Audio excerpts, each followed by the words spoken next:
వచ్చిన సంఘస్థులందరికీ వందనాలండి. మా చెల్లి గారు అబ్బాయి అండి. ముందు జ్వరం వచ్చిందని గంగవరం తీసుకెళ్ళారండి. తీసుకెళ్తండి జ్వరమేనమ్మా సెలవు పెట్టి సూది పెట్టి పంపించేశారండి. ఇంటికి పంపించేసాక 3 గంటలకే పిల్లోడు స్పృహతో పడిపోయాడండి. పడిపోతేనండి అమ్మ అప్పడానికి ఫోన్ చేసిందండి. ఫోన్ చేస్తే నేను మా బాబు వెళ్ళాడు, పిల్లోడు స్పృహ తప్పేసాడండి. మా చెల్లిని పిల్లోడిని మా బాబు తీసుకెళ్ళాడండి. తీసుకెళ్తే డాక్టర్ గారు మళ్ళీ సెలవు పెట్టి ఆక్సిజన్ పెట్టారండి. పెడితే ఇది నా వల్ల అవ్వదు, పిల్లోడు బాగా సీరియస్ అయిపోయాడు, భీమవరం సాయిదుర్గంలోకి వెళ్ళిపోయినామా రాత్నానని రాశారండి. రాత్రి అప్పుడు మా దగ్గర ₹1 లేదండి. 2000 ఉంటే 2000 ఇచ్చుకొని ఆటో కట్టించుకొని వెళ్ళామండి. వెళ్తే ఈ పిల్లోడు సీరియస్ డాక్టర్ గారు ఇక్కడి నుంచి ఫోన్ చేసి చెప్పగానైనా నేను లేనని నేను ఎక్కడికో వెళ్ళిపోయి డాక్టర్ గారు లేరనైనా ఇంపీరియల్ హాస్పిటల్ రాశారండి. ఇంపీరియల్ హాస్పిటల్ రాసేటప్పటికి మాకు ఏం చేయాలి తెలవదండి. వెళ్ళేటప్పటికి ఆటో అయినా లాంగ్ తీసుకెళ్లారు, లిఫ్ట్ నుంచి పైకి తీసుకెళ్లారు, ఆగపూర్లోకి తీసుకెళ్లారు. మా బాబుని అన్ని పెట్టి ఆక్సిజన్ పెట్టి అన్ని పెట్టారండి. ముందంటే డబ్బులు అవ్వలేదు. అలా అన్ని పెట్టేటప్పటికండి ఏమైపోతాడో ఏంటో మాకు తెలవదండి. బాబు చెప్తలేదండి అసలు. మీ మగవాళ్ళు ఎవరన్నా ఉంటే రమ్మని అంటే నేను మా చెల్లి మా బాబు అండి. ఎవరో లేరండి మాకు. ఇంకా సారా ఎవరో లేరండి బాబు. మగవాళ్ళు అసలు ఎవరో లేరండి. మా హస్బెండ్ చచ్చిపోయాడండి. మా చెల్లి భర్త తెంగరాడండి, రాలేదండి బాబు. మా బాబుకి ఏమైంది చెప్పండి, మీకు చెప్పేది కదా మీది, మగవాళ్ళు ఫోన్ చేయండి, ఎవరైనా పర్లేదు ఫోన్ చేయండి అన్నారు. అంటే మా చెల్లి ఏడ్చి నేనేడ్చి ఎట్టినాను. ఏదైనా పర్లేదండి, మాకు మా బాబు దక్కుతాడో లేదో చెప్పండి, ఏదైనా మేము భరిస్తామండి అన్నామండి. అంటే అమ్మ మీకు చెప్పేది కాదు, బాబులో బాగా లాస్ట్లోకి వెళ్ళిపోయాడు. ఈ బాబు బతికితే ఈ నైట్ బతికితే బతికినట్టు. డబ్బు మట్టికి రోజుకి 20,000 అవుతుంది, మీరు తెచ్చుకోగలరా, ట్రీట్మెంట్ స్టార్ట్ చేయమన్నారండి. నేను ఇంకా ట్రీట్మెంట్ స్టార్ట్ చేయండి, మా వాళ్ళు డబ్బులు నిజంగా అక్కడ జాయిన్ చేస్తే డబ్బులు రూపలేదండి. ఒకరు మాకు ఒకరు చూసుకుని ఏడుతున్నాడు. ఐసీలో ఒక నైటే 12,000 కట్టమన్నాడు. అప్పుడు మళ్ళీ మా బాబుని వేసుకొని ఇంటికి వచ్చానండి. ఇంటికి వచ్చి ఆన్లైన్లో బతిమాలి ఏడ్చి ఎంత 30,000 పట్టుకెళ్ళారు. 30,000 పట్టుకెళ్తే ఒక్క నైట్కే కట్టించేస్తున్నారండి. అలా 30,000 కట్టించేస్తున్నాక మాకు గ్యారెంటీ ఎత్తలేదండి. ఈ బాబు ఇవాళ బతికితే బతికినట్టు అంటారండి. ఇంకా పని ఇంకా డబ్బులు అవుతాయి అన్నారండి. అలా 4 రోజులు ఉంచామండి. ఉంచితే కాకినాడ వెళ్ళిపోమంటున్నారు, విజయవాడ వెళ్ళిపోమంటున్నారు, తిరుపతి వెళ్ళిపోమంటున్నారండి. మాకు 80,000 అయిందండి. అక్కడ మేము ఇంకా పెట్టుకోలేము, వెళ్ళిపోతాం అంటే మళ్ళీ 24,000 కట్టించుకొని డిశ్చార్జ్ చేశారు. డబ్బులు లేకుండా బట్టి చేయలేదు. ఇది మామూలు హాస్పిటల్ కదమ్మా, ఇంపీరియల్ హాస్పిటల్లో డబ్బులు ఉంటాయి, గట్టిగానే జాయిన్ అవ్వాలి. అయినా మా బాబుని మాకు చేయండి, మేము తీసుకుపోతామంటే ఈ పిల్లలు మేము ఒరిజినల్ చేస్తాం కానీ మీరు డబ్బులు తెచ్చుకోండి అంటున్నారు. తెచ్చుకోండి అనేటప్పుడు మేము ఇంకా వద్దండి బాబు 24,000 కట్టేసి మేము ఇంటికి వచ్చేసామండి. ఇంటికి వచ్చి తెల్లారి ఏలూరు హాస్పిటల్ గారు రిపోర్ట్ ఇచ్చుకెళ్ళామండి. అక్కడ వాళ్ళందరూ చూసి అంటున్నారండి, అమ్మ బాబాయ్ పిల్లోడు ఇంకా మీరు వెనక్కి వెళ్ళారంటే పిల్లోడు బతకడం ఇంకా రోజులతో కాదు గంటలతోనే ఉంది ప్రాణం, చచ్చిపోతాడు ఇంక బతకడం, మీరు ఇంటికి వెళ్ళొద్దు అంటే అక్కడ బస్ స్టాండ్లో ఏడ్చానండి. ఏడ్చి ఇంటికి వెళ్ళొద్దు అంటున్నారు, వెళ్ళిపోమన్నారు. నాకు చూస్తే 11 రోజులు బాధించలేదు. ఇంకా ఇంటికి వెళ్ళిపోమంటున్నారు, ఇంటికి వెళ్ళొద్దు అంటున్నారా, ఇటు విజయవాడ వెళ్ళిపోమంటున్నారు. సిద్ధార్థులో రాశారండి, విజయవాడ సిద్ధార్థులు చెల్లెలు అయితే మనం వెళ్ళగలుగుతాం. పొద్దుకు పోయింది, 5 అయిపోయిందండి. అక్కడికి వెళ్తే ఏం చేయాలో కూడా తెలుసులేదు మాకు. మళ్ళీ ఏడ్చుకుంటా బస్సు ఎక్కి ఇంటికి వెళ్ళి మళ్ళీ నాన్నటి వచ్చి ఆటో కట్టుకుని ఇంటికి వెళ్ళి మళ్ళీ తెల్లా విజయవాడ సిద్ధార్థులోకి వెళ్ళాడు.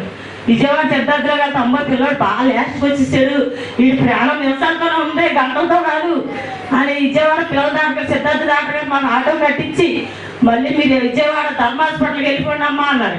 ఆ ధర్మ హాస్పిటల్కి వెళ్ళాక అక్కడికి వెళ్ళాక వీడికి ఇయ్యాలో కూర్చోబుడు కాసేపటికి చచ్చిపోతాడు, వీడికి అవసరం లేదు పక్కన కూడా తోసేయండి అని, వీళ్ళకి ట్రీట్మెంట్ లేదు అన్నారండి. అన్నాక అక్కడికి 8:30 అయ్యిందండి. అక్కడికి వెళ్ళినప్పుడు నైట్ మళ్ళీ అక్కడి నుంచి వచ్చి మా ఇంటి తెచ్చలేదు. తెలవపోతే మనం అక్కడ ఆటో కట్టించుకుని బస్ స్టాండ్కి వెళ్ళాను. బస్ స్టాండ్కి వెళ్ళాక ఇలాగ పట్టాను ఫోన్ చేస్తున్నారండి, అయ్యగారు ఉన్నారేమో ఫోన్ చేస్తుంటే నేను ఇంకా చిన్నప్పుడు నేను బతికిచ్చాను, 10 సంవత్సరాలు తల్లికి ఆశ పెట్టాను. ఇప్పుడు దేవుడు తీసుకుపోతారు అన్ని నిమిషాలు కాదు పక్క తోసేలు అంటారు.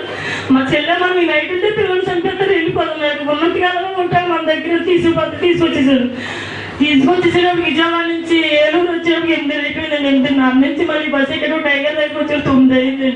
9 అయినప్పటికీ ఎలాగైనా ఏడుతుంటే అమ్మ మీరు భయపడకండి, మీరు చేశారు దేవుడు చూసుకుంటాడు, ఇంకే హాస్పిటల్కి తీసుకెళ్ళద్దు, మీరు ఇంకే హాస్పిటల్కి చెప్పొద్దు, తిప్పారు మీరు ఇంకా మీరు ఏ హాస్పిటల్కి చెప్పొద్దు, మీరు చేతన పని మీరు చేశారు, దేవుడు చేస్తాడక అంటే మాకు వచ్చేటప్పుడు అయ్యగారు మంచినీళ్ళు ఇచ్చి మాకు సాఫ్ వేశారండి.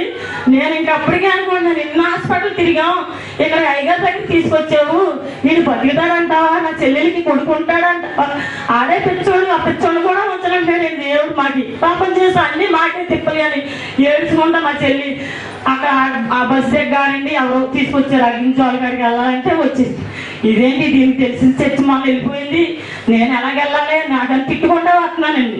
నువ్వు వెళ్ళిపోయావు, నేను ఎలా రానండి అమ్మ, నువ్వు ఒక్క అవకాశం ఇన్ని రాళ్ళు తిరిగావు, నాకు కూడా ఈ ఒక్క అవకాశం అయ్యగారిని కలిసి వెళ్ళిపోదాం, ఇంకే హాస్పిటల్కి వద్దు, తిప్పలేను, నా దగ్గర డబ్బులు అయిపోయాను, వెనకాల సహకరించేవాళ్ళు లేరు, ఉంటాక పోలు మంది ఉన్నారండి, కానీ బాబు ఎలా ఉన్నా కానీ అడిగేవాళ్ళు లేరండి. అనేటప్పటికి అయ్యగారి దగ్గరికి వచ్చారు, సాప్ వేసారండి మాకు. సాప్ కూడా అయ్యగారు అలా కుర్చీలో కూర్చున్నారండి. మా బాబు అయ్యగారు అలాగే బాగా పడుకున్నాడండి, అది అలాగే పడుకుంటాడు. మా చెల్లి నేను ఇంకేం చెప్పాలి తొయ్యకుండా ఎవరమ్మా ఏంటంటే మా చెల్లి వారాలు తిరుగుతున్నారయ్యా, మా బాబుకి ఎంత తేడా వచ్చిందని రిపోర్ట్ చూశారండి అయ్యగారు. చూడగానే ఆయన ప్రార్థన చేశారండి, అమ్మ ఈ బాబు పైన ఎలుగుంది, ఈ హాస్పిటల్కి అయితే తీసుకెళ్ళేవారు, భీమవరం ఆ హాస్పిటల్లో మందులే వాడు, 4 వారాలు వచ్చాక రిపోర్ట్లు తీపిట్టుకొని అప్పుడు నార్మల్ వస్తుందంటే మేమేం చేసామని బక్కడు అంటున్నారు. అయ్యగారు రాత్రి ప్రార్థన చేశారు కదా, చూద్దాం రిపోర్ట్లు మారలేదు, మళ్ళీ 10 ఏళ్ళు ఇచ్చుకొని ఇంటర్ హాస్పిటల్కి వెళ్ళిపోయామండి. తెల్లారే వెళ్ళిపోయామండి, అయ్యగారు ప్రార్థన చేసి తెల్లారే వెళ్ళిపోయామండి. వెళ్ళేటప్పుడు అసలు 4 పాయింట్లు రక్తం లేదని రక్తపరిచి 7 పాయింట్లు పెరిగిందన్నారండి. ఆయన రక్తపరిచి చేసినానే చెప్పారండి, అదే నీకు అసలు రక్తం లేదు, లాస్ట్ లోకి వెళ్ళిపోయి ఎంతలోనే మీ అమ్మ ఏం పెట్టిందిరా నీకని ఆయనే చెప్పారు. తర్వాత గుండు పెరిగింది అన్నాడండి, అసలేం కంప్లైంట్ గుండేనండి, గుండు పెరిగిపోయింది పిల్లోడికి, అసలు బతకడంటే బతకడన్నాము, ఇదేంటి రిపోర్ట్లు ఎంతలా మారిపోతున్నాయి, ఏం చేశారు.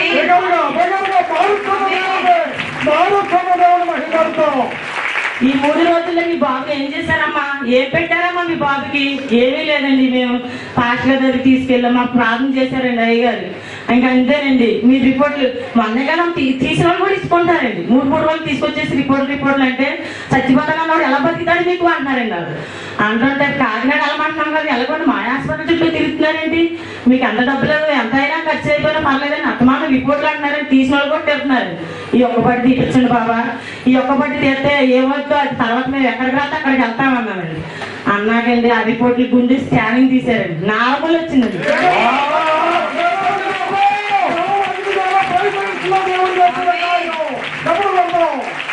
ఊపిరితిత్తులు కూడా స్కాన్ చేశారండి, అది నార్మల్ వచ్చింది. అమ్మ మీ బాబుకి ఏం కంప్లైంట్ లేదు, అంత కంప్లైంట్ మరి ఎలా మాయమైపోయిందో మాకైతే తెలియదు. నేను ఒకటే అన్నానండి డాక్టర్ గారిని, బాబాయ్ మీరే బతికిచ్చారండి మా బాబు అంటే, నేనైతే వైద్యం చేద్దాం కదమ్మా, మీ బిడ్డ నీకు రుణం ఉన్నాడు, మేమైతే బతికించలేదు, మీరేదో చేశారు అన్నారు. నేను డాక్టర్ గారిని అలాగే అన్నానండి, బాబాయ్ మా బిడ్డను మాకు దక్కించారండి, అలాగే మీరు మందులు ఆడుకుంటే సరిపోద్దామా అన్నారండి. తర్వాత మళ్ళీ జ్వరం వచ్చిందని, మళ్ళీ గుండు వాసిందని మళ్ళీ తీసుకెళ్ళామండి, మళ్ళీ 10 రోజుల తర్వాత. అప్పుడు అలాగే అయ్యగారు టైం గుండెకి రాసి మళ్ళీ స్కానింగ్ తీపిచ్చామండి. ఇంక ఈ బాబుకి మందులు వాడితే సరిపోతే ఏ కంప్లైంట్ లేదని వచ్చింది. మా చెల్లి సాక్షి చెప్పుకొని పాట పెట్టుకుంటానని బాబుని. చూడండి, 4 ఆసుపత్రి తిరిగిన ఒకే మాట, 5 నిమిషాలు చచ్చిపోయింది.